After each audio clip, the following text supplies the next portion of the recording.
Witnesses, please state your names and occupations for the court.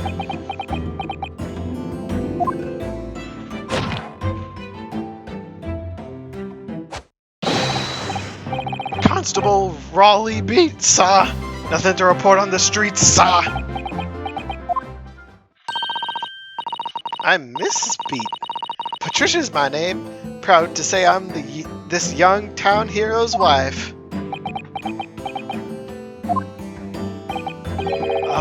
What's the story here? Well, in truth, we've not been married long. In fact, we celebrated our first anniversary only the other day. No, it's your husband I was asking about. He seems tired. Hardly surprising. Whilst being an honorable occupation, patrolling the beat is most demanding work in the world.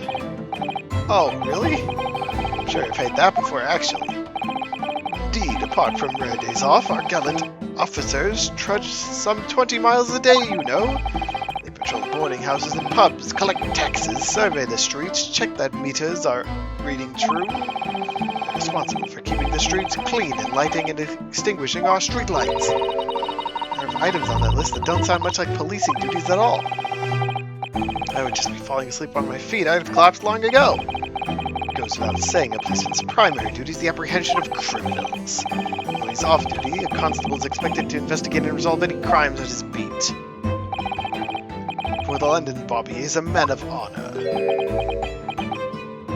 Raleigh seems very tired. He's nibbling on his bucket hat cord. A man of slumber. The day in question. This man and his wife were walking down Briar Road in the opposite direction. They witnessed the incident as it occurred. Is that not correct, Mr. and Mrs. Beat? That's right, sir, isn't it, Raleigh? Constable Roy Beat, sir. Nothing to report on the streets, sir. What a great witness he's going to be. Very good. I'd like to hear your formal testimonies now, please. You will tell the court exactly what you saw on the afternoon of the incident. Yes, sir! And he passed out again.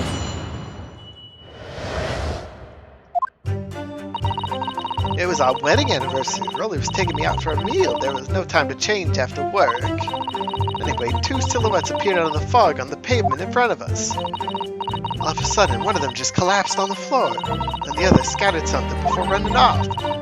Ran straight over, of course, went for help in a nearby police box. Definitely that Japanese man in the dock. Raleigh and I both saw him clear as day.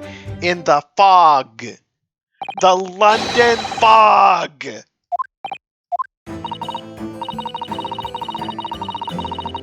What kind of fancy vision do you have to be able to clearly see a man across the street in London fog?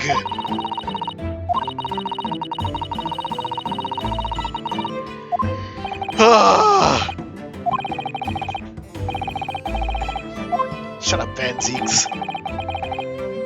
Fortunate.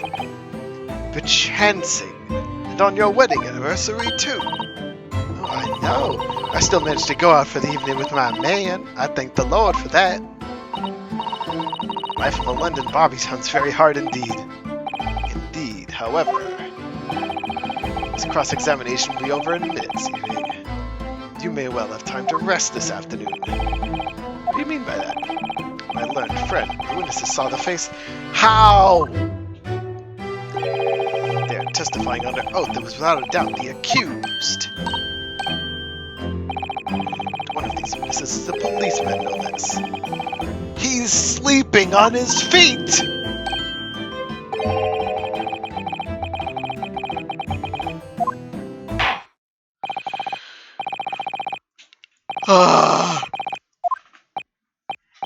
Yes, my lord. Let's do the stupid cross-examination. It was like, I don't care about the wedding anniversary. Yep, he's still in his police gear. Two silhouettes appeared out of the fog in the pavement in front of us. In front of you? I thought it was on the other side of the street. Oh no, they're just going the other way. Just what? That's right, they're coming towards us. Walking up Brer Road in the opposite direction. It's a rather plump figure followed by a scrawny, thin-looking man. Oh no, they saw the shadows of the couple fighting. Oh no! Fortunately, it does. We're certain that at the time there was nobody else nearby. It's quite certain it was dark, but there are streetlights on Brer Road, you see. There's nobody else around at all. Isn't that right, my darling?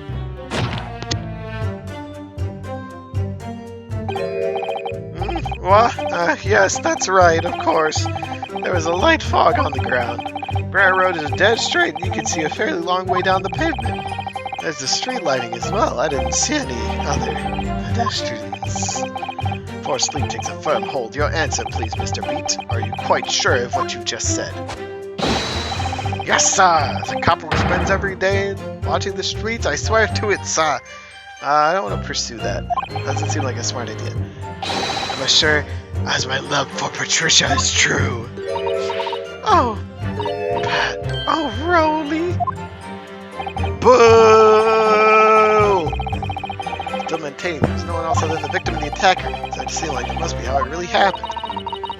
It seems like there's nowhere to run. Nowhere to run, you say?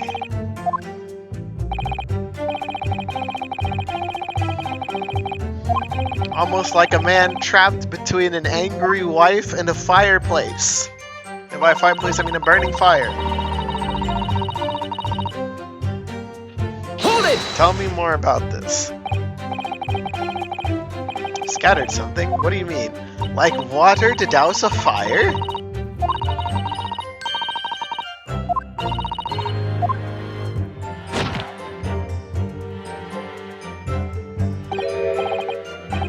What? Yes, that's right. It was some old books. I see, old books. Yes, sir, the cover dropped a number of them around where the victim lay on the pavement. Indeed, as is clearly pictured in this photographic print. 1, 2, 3. Hold it! Let's not forget, it remains to be established the defendant was indeed the attacker. We saw him. It was the man in the dock, without a question, sir. The mustache, the hunched back, the cat-like eyes, the taut mouth, the snub nose. Everything. Any more insults you want to throw in? That's right. He looked down at that poor defenseless woman with those terrifying, intense eyes. Suddenly threw his books onto the pavement and ran away.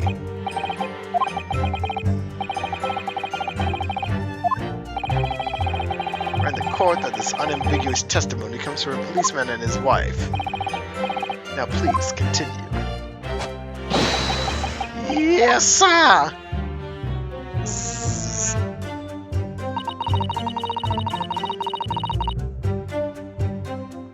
Okay. Hold it!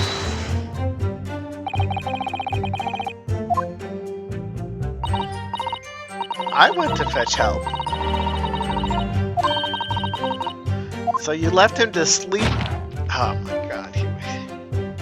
I can't trust this guy's testimony like whatsoever. I asked Miss Beat to go. I was off duty by that point, but Bobby's never truly off duty, so I felt obliged to guard the scene in my sleep. Very laudable, Mr. Beat. Preserving the scene of a crime is a task of considerable importance. That's why I said Patricia, you see. I told her where to find the right police box.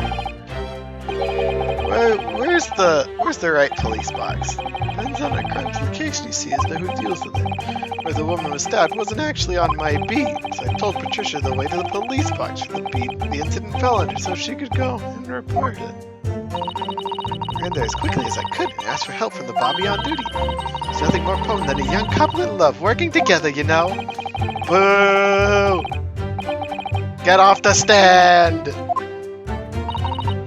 Oh, please, you're making us blush, isn't he, darling?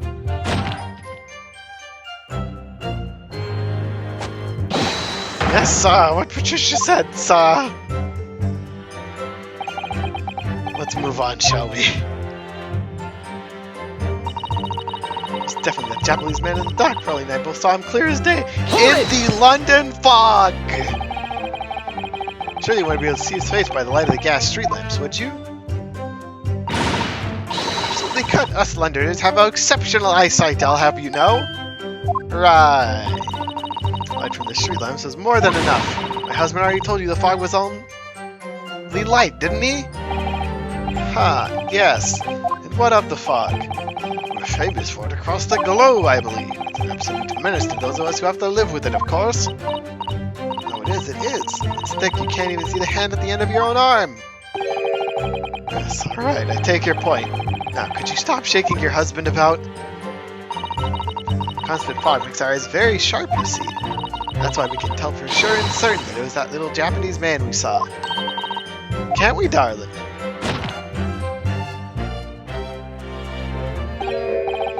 What? Ah, yes. Is the accused, and no mistake. The mustache, the hunchback, the cat-like eyes, the top mouth, the snub nose. Unmistakable, sir. As this couple's testimony is concerned, there can't be any question. So Saki-san, they saw running away from the scene of the crime. That's it, is it? Entire testimony? What do you think? I hate to admit it. On hearing the testimony, it really does seem as though Mr. and Mrs. Beats saw what they really say. Not to me running from the scene. Yes, I feel the same. That's true. Where does it leave us? Members of the jury, I should have called for his guilty verdict after his testimony.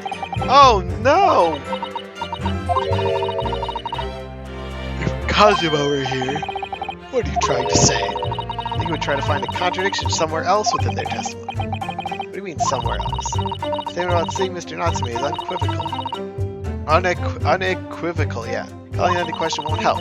Identify some other part of the testimony which appears to contradict the facts. You might be able to discredit them.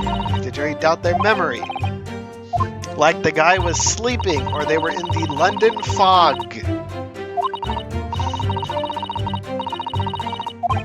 Yeah, okay. Alright, what evidence do we have? Stab in the back, books, the map. We had 3 books.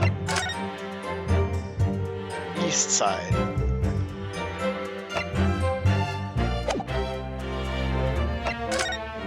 Knife is no point. Okay.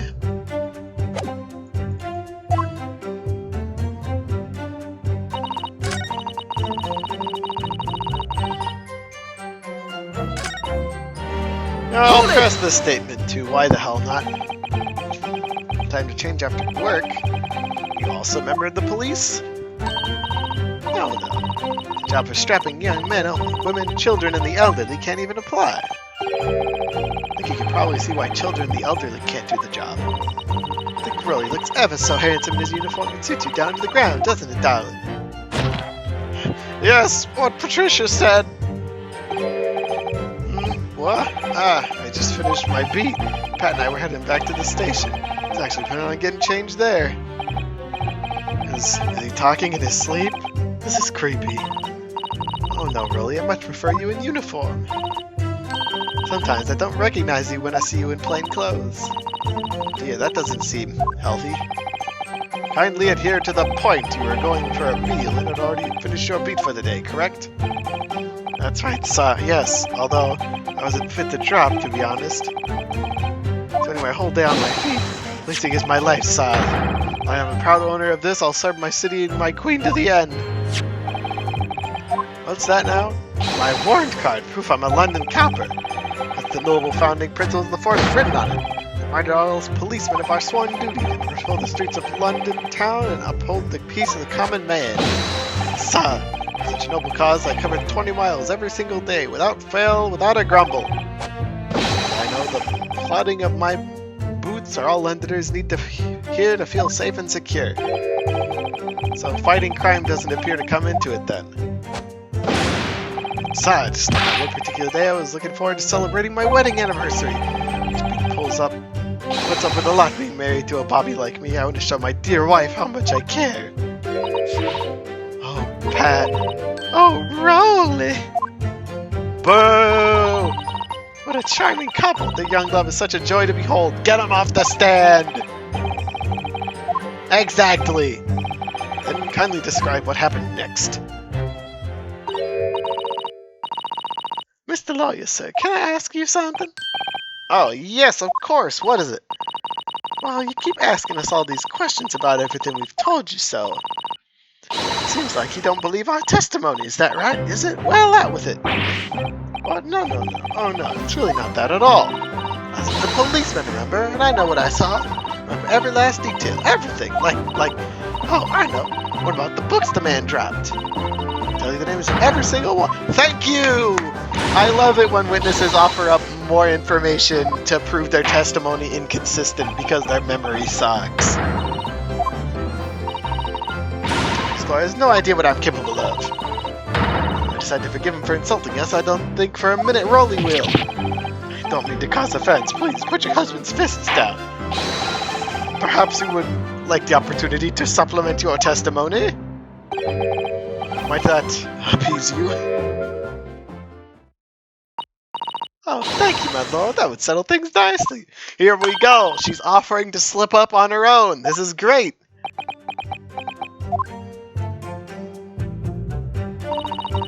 I could even tell you the names of the four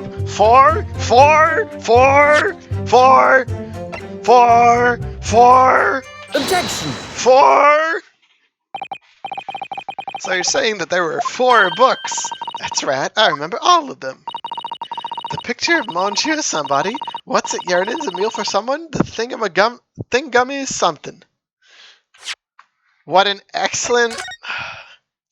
Okay, we got the meal, the yearnings, the picture, the yearnings, the meal, the thingummy something. What's that last one? He didn't buy that. Sorry, Miss Beat. There's a fundamental flaw in that statement of yours. Oh no, what flaw? Something that at the scene of the crime, there were only 3 books, not 4. This is the receipt from the bookshop where the defendant bought his books. Your books? Yes, it details his purchase that day. As you can see, only 3 books are listed. Only 3? But oh no, that can't be. I remember seeing them. There were 4 books, I tell you, 4 dirty old books. Really, have a good look at this photographic print of the scene of the crime. As you can clearly see from this evidence as well, there are only 3 books. But I just don't believe it. I saw them there, I swear it, I saw them. No, madam, I'm afraid your powers of observation cannot be relied upon. Grrr. So it cannot be denied. Though you say it was the defendant you saw, you could very well be mistaken. Oh no, oh no, oh no, no, no, no! Objection! I was wondering when he was going to speak up. What's up, Van Zeeks? It's plainly evident that it is your powers of deduction that cannot be relied upon, my learned Japanese friend. What? Oh, now he's got his stuff. What cannot be denied is that these 2 witnesses saw the accused running from the scene, a fact that you know very well you have no hope of disproving. Ah! So you've striven to avert attention from that by dint of some inconsequential discrepancies. Would that be fair? He sees right through me. Your plan has somewhat recoiled against you. What are you talking about? It's quite simple. Let me explain with a toast. To the policeman's wife and her entirely accurate testimony in every respect. Oh? See, the matter is not up for debate. Seen on Briar Road, a total of 4 books were most definitely found. But you can only see 3 of them in the print! Show me the other side of the print! There's another print! Oh my god, this is an updated autopsy report all over again. Allow me to present another, one that shows the victim's hand. The lion's pride! And it's burned!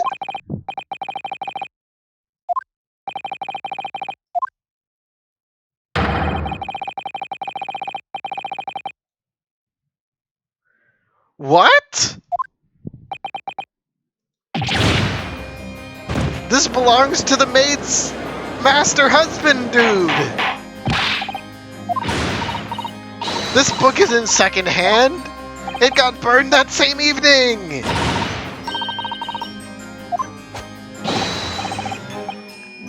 It's the Shakespeare guy! He did it! Let's study the receipt from the books purchased.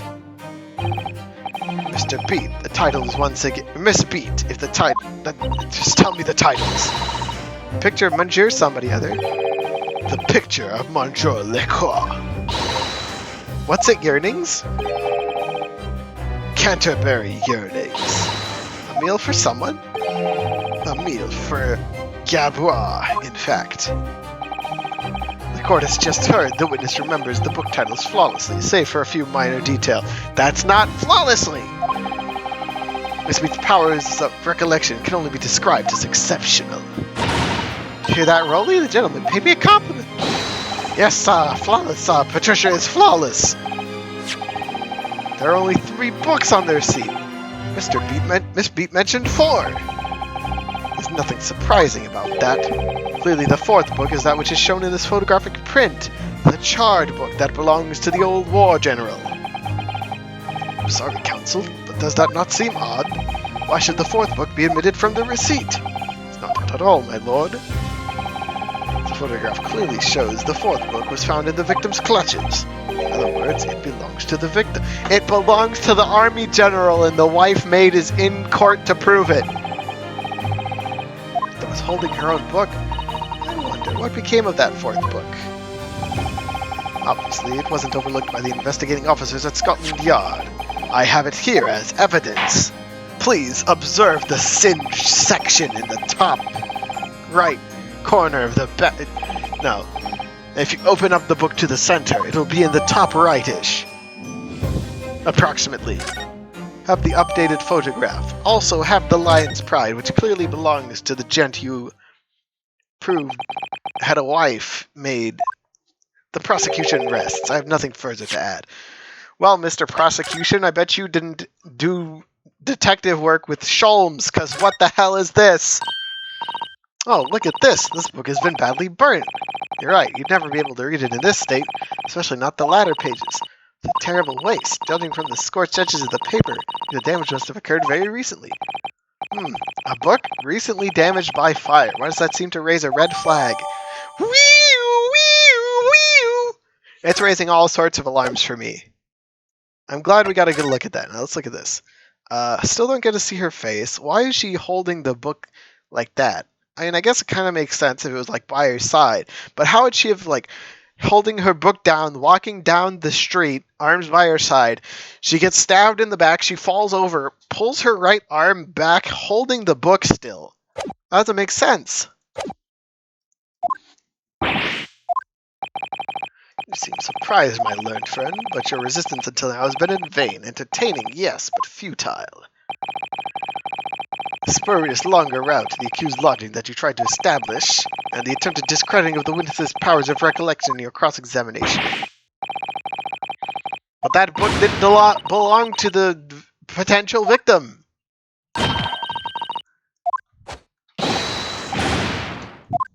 You're already married to her.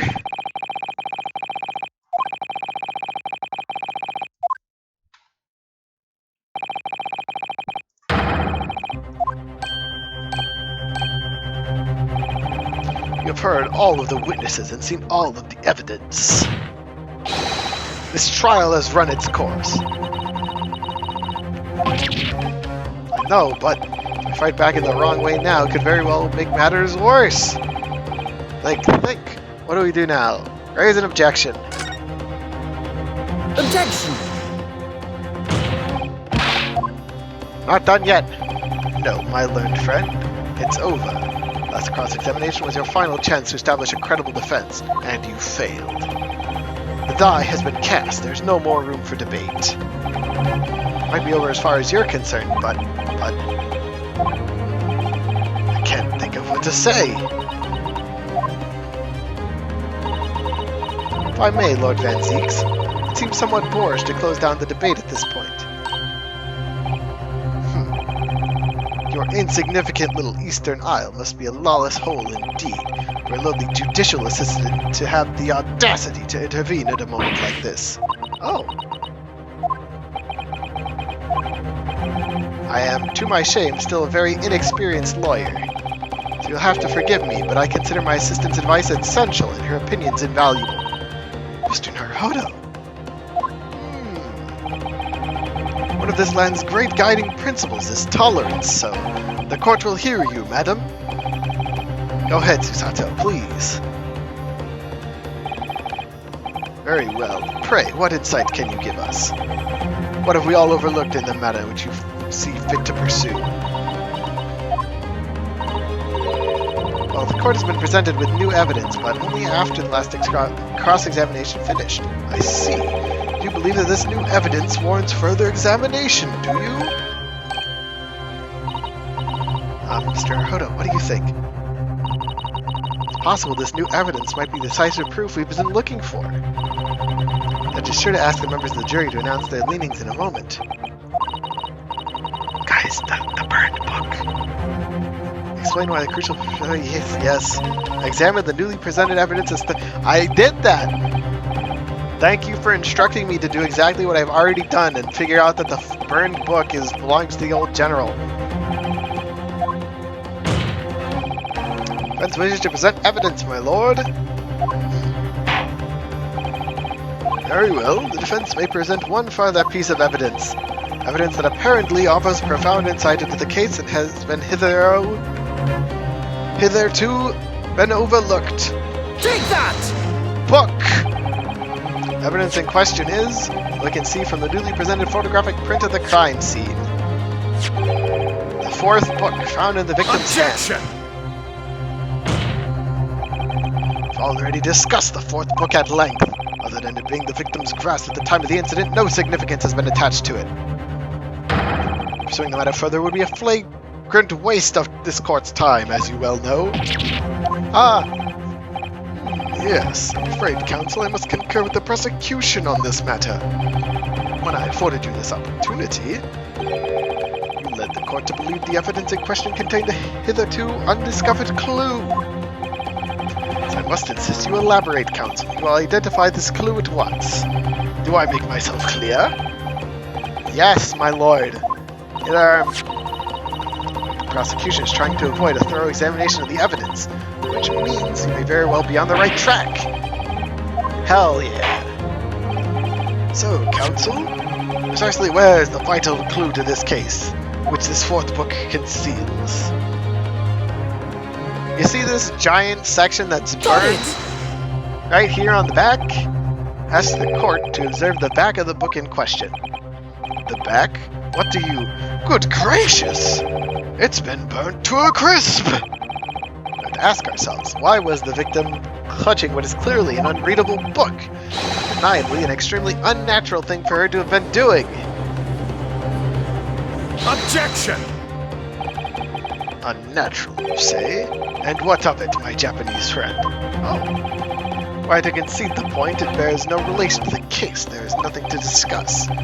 So, should you wish to assert the fire's damage as some variable clue as to what happened that day, pray, do enlighten us all. What truth does this charred book hide? A charred book? There's just one possibility here, which I can't quite bring myself to rule out. Outside chance, certainly, but worth a try. Alright, I'll explain my theory. Don't keep us waiting any longer then, counsel. Explain this theory of yours. What are you suggesting that you can ascertain from the fire that damaged this sorry toe? Its owner! My lord, the burn on the backside of this book reveals a startling truth about the book's owner. I beg your pardon, but we already know who the book belongs to. The victim was gripping it in her hand as she fell to the floor. After all, it's obviously hers. The question of how this book came to be in the victim's hand is yet to be answered. However, as to the question of who the book really belongs to and where it originated, the defense has very credible answers. And we can thank Sholmes. Very well. I'll play along with this futile attempt to delay your inevitable demise. But do remember, the members of the jury may well burn you if your little gamble goes awry. So, the defense's response here is very likely to influence the final outcome of this trial. Tell the court, who do you claim is the owner of this burnt book? John Garadeb. Take that! The answer is that the book belongs to the couple who owns the house where the defendant has his lodgings. Certain Mr. and Mrs. Garadeb. The landlords? Whether this is some extraordinary coincidence or some kind of fate at work, I don't know, but all the people in London, one of the 6 chosen for the jury duty in this courtroom today, none other than Mrs. Garadeb herself. Oh my goodness, me? I think you must be mistaken, sir. I'm not the wife. I'm his maid. Things would be so much easier if you would just drop the pretense. Alright then, how about a simple question for you? Have you ever seen this book in Mr. Garadeb's house? I would never presume to know all the books he keeps, sir. Objection! This is outlandish behavior. This woman is the accused landlady, you say? You implicate this hard-working member of the public. You besmirch her without a shred of evidence. Your actions are unforgivable. It's not mere conjecture. The defense happens to know that on the day in question, almost exactly the same time as the victim was stabbed on the pavement below, another incident was taking place in the room on the top floor of Mr. and Mrs. Garadeb's house. Good lord, what sort of incidents, counsel? A fire, my lord. Great to say it was. Happened in the blink of an eye, you know. Whole place filled with smoke. Couldn't see a belly thing. Didn't take long for the fire to spread, of course. The belly furniture started to go up as well. Worst of it, I lost my favorite book called The Lion's Pride. The Lion's Pride! By Jove, the very same title that's the subject of this debate! Oh dear me! Objection! This is risible! All you told the court is that a book by the same name was involved in a fire, in which case it would be reasonable to assume it was burnt to ashes. Entirely unreasonable to infer it magically removed itself from the scene of the crime. Perhaps it would make more sense if I told you the cause of the fire was marital discord. Without going into details, it appears that Mrs. Garadeb was considerably enraged. Apparently she continued to attack Mr. Garadeb even amid the flames.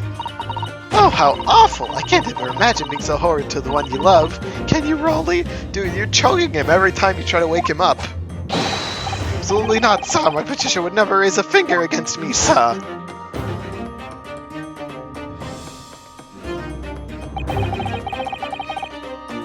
Favorite old novels in that case. As soon as the fire got hold of them, that was it. Whoosh, up in smoke. The wife started hurling things at me. There was I, backed up against the window under heavy enemy fire. Incendiary books coming 10 to the dozen. The man had his back up against the window, and he had burning books thrown at him? Goodness gracious, are you suggesting that the book was thrown through a window and landed coincidentally at the scene of the Objection! crime? No. A thorough investigation of the surrounding area was conducted the very evening of the incident. There's no report of the Garadeb's window pane being broken. It's quite true. We also saw no signs of broken glass when we visited the Garadeb household. It's not conceivable that the window was open at the time, and not even remotely. Let us not forget the season and the chilling weather that accompanies it. No Londoner would ever leave a window open in the middle of winter. Does the defense postulate this scenario in all seriousness, counsel? You earnestly claimed the book found at the scene was a flaming projectile thrown by Mr. Garadeb's wife? I believe it's a possibility, my lord. That's quite enough. I didn't throw any books out the window. Well, I hope that everyone can see you for what you are now, you little foreign trickster. You call yourself a lawyer, but you're just a coward. A mean coward. Really? Claiming our little tiffs set the whole neighborhood alight, honestly. Implying that I'm merely posing as a maid for appearance's sake. How could you? It's nothing to do with this beastly case. Not any of it. All you've done is sully our family's name. No, I assure you, that was never my intention. Dragging an upstanding citizen's name through the mud simply to divert attention from your failing defense. I should box your ears, that's what I should do, utterly unforgivable. Too right! Here we go. How long have we sat here now, listening to this Japanese spouting his fancy foreign theories? But think about it. At the end of the day, the only person who could possibly have stabbed the victim is that little hunchback with the mustache, and he ran away from the scene too! I do declare you're right! It's true! Yes, what did I tell you? Makes sense to me. Sorry, what's that? Well, it would appear the ladies and gentlemen of the jury are once again in full agreement. What is your position, Lord Van Zeeks? In truth, my lord, I feel these have been unnecessarily protracted proceedings. But then one must always exercise patience in order to savor the best vintage. No, wait! The mystery of the fourth book still hasn't been on his boots on the table. If books are your predilection, my learned friend, study them on your own time.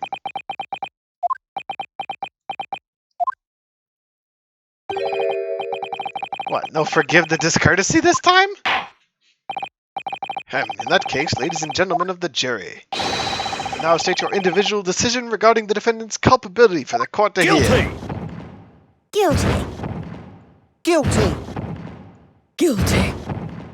Guilty. Guilty.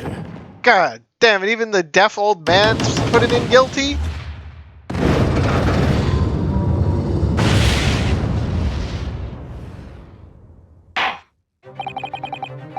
Thank you for that unambiguous response. That's twice now, it's over. Have you forgotten the... We're doing it again?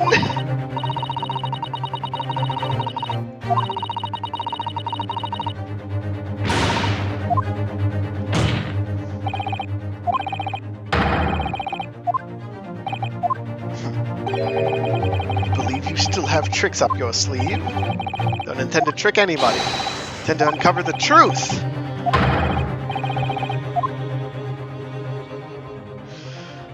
Holy sweet bejeebus, this is a long trial. That's only the first break.